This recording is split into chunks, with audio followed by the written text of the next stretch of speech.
복된 소식 아름다운 소리 AM 1590kHz 시카고 기독교 방송입니다.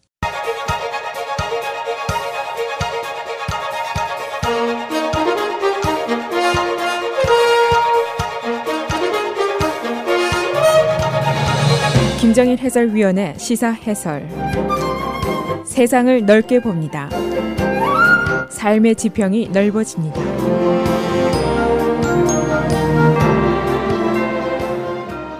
시사해설입니다.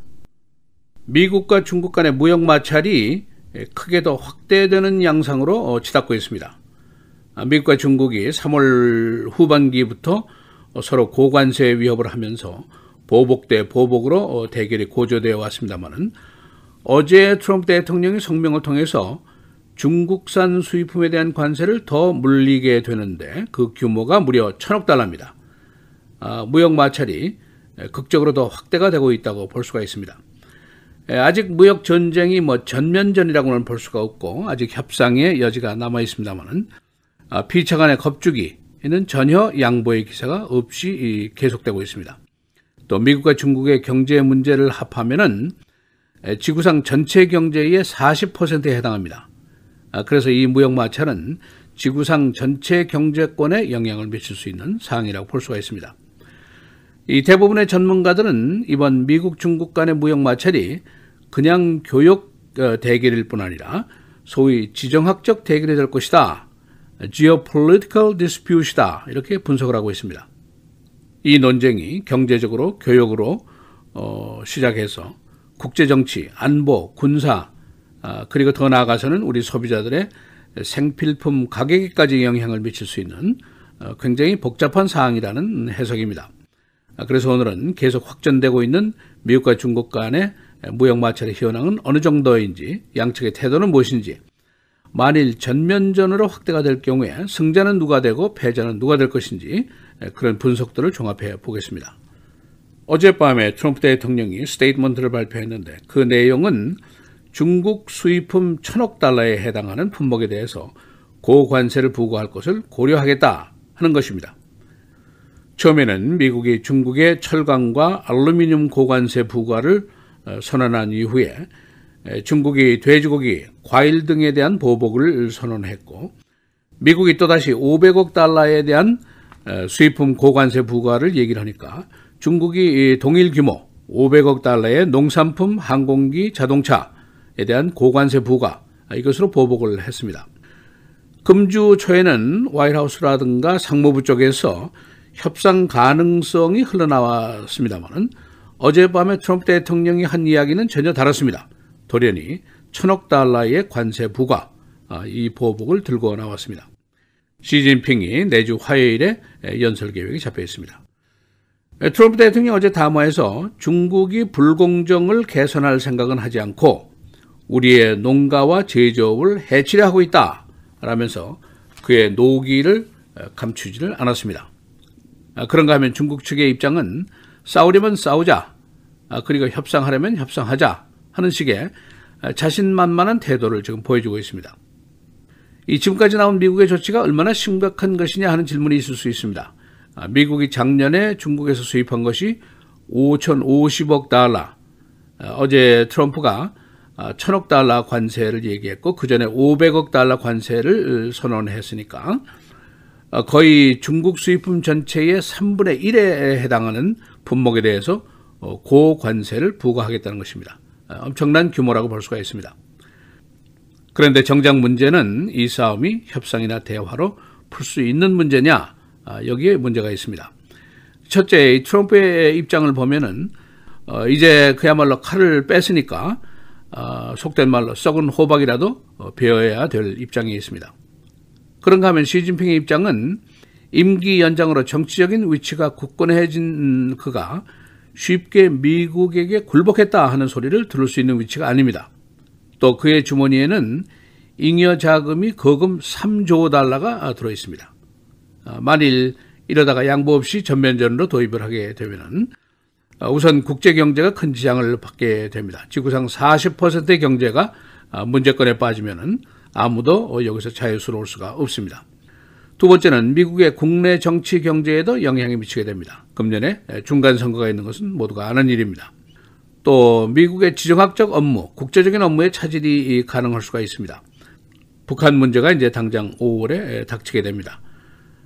트럼프가 이제 김정은을 만나게 되는데 지금으로서는 중국이 후견인 역할을 하는 것으로 되어 있습니다. 오늘 미국의 언론들은 무역 마찰이 계속 확전되면서 전면전적으로 방향을 잡게 되니까 그렇다면은 전면전이 만일 벌어질 경우에 누가 이기고 누가 질 것이냐라는 분석들을 하고 있습니다. 대부분의 의견은 이 싸움이 그냥 교역전이 아니라 더 광범위하고 복잡한 싸움이 될 것이다 하는 예상들을 하고 있습니다. 언론들이 전문가들의 의견을 인용해서 보도한 내용을 요약하면 이렇게 할 수가 있습니다. 첫째, 우선 경제적으로는 미국이 당연히 이깁니다. 중국의 대미 수출이 작년에 5,050억 달러고 미국의 대중국 수출이 1,300억 달러입니다. 그리고 중국이 전체 수출량의 20%가 미국으로 갑니다. 그러니까 고열 관세를 매기게 되면 당연히 수출을 많이 하는 쪽이 불리하고 돈을 잃게 되어 있습니다. 그런데 이 싸움이 그냥 돈 싸움이 아니라는 데 바로 문제가 있습니다. 정치적으로, 국제정치적으로, 안보 이런 광범위한 사항이 여기에 연결이 되어 있습니다. 우선 중국 쪽이 유리한 점입니다. 첫째, 시진핑은 확고한 정치 기반을 전당대회를 통해서 보장을 받았습니다. 그리고 그가 정치권뿐 아니라 기업이라든가 언론이라든가 일반 여론을 모두 장악하고 있는 사람입니다. 또 그의 주머니에 3조 달러나 되는 거액의 잉여자금이 있습니다. 이것으로 무역 마찰로 인해서 피해가 생기는 쪽을 한동안 보조해서 물가라든가 기업의 손익이라든가 이것을 얼마든지 조정할 수 있는 양입니다. 그리고 국제 정치 무대에서 미국의 견제를 강화할 수가 있습니다. 당장 미북 회담이 열리게 되고 이란 핵 문제, 파리 기후 협약 문제, 러시아 문제, 발칸 문제, 타이완 문제, 차이나시의 인공섬 전략 요충지 문제, 국제적인 난제가 첩첩이 지금 쌓여 있는 상황입니다. 고로 시진핑이 트럼프에게 고분고분 머리를 숙이지는 않을 것이고 무역 전쟁이 오래 갈수록 미국이 불리해지지 않겠느냐 그런 예상도 나오고 있습니다. 미국의 어려운 점을 열거하면 이런 것들입니다. 첫째, 브루킹스 연구소의 조사인데 중국이 지금 무역 보복을 하면은 약 200만 개의 고용이 사라지게 됩니다.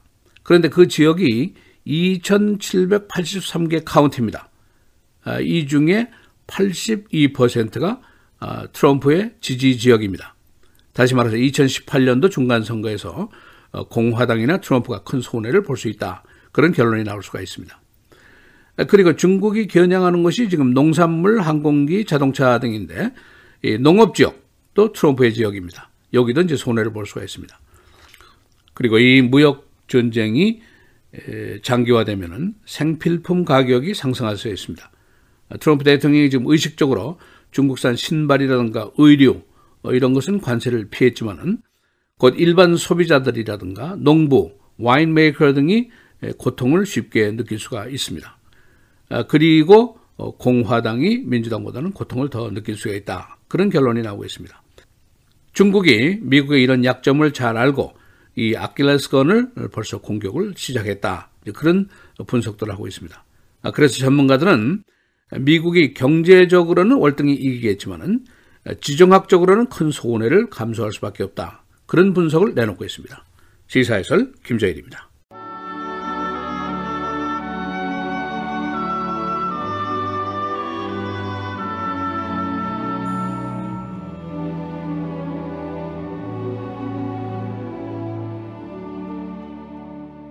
혀는 능히 길들일 사람이 없나니 쉬지 아니하는 악이요 죽이는 독이 가득한 것이라. 이것으로 우리가 주 아버지를 찬송하고 또 이것으로 하나님의 형상대로 지음을 받은 사람을 저주하나니 한 입에서 찬송과 저주가 나오는도다. 내 형제들아, 이것이 마땅하지 아니하니라.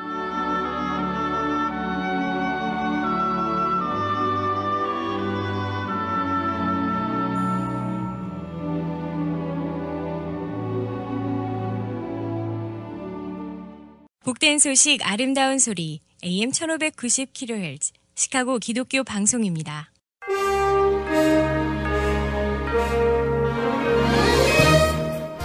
4월 6일 금요일 헤드라인 뉴스입니다. 트럼프 대통령이 어제 중국을 상대로 추가 관세 폭탄을 준비하라고 지시하자 중국 정부가 강력 반발하며 결사항전의 의지를 다졌습니다.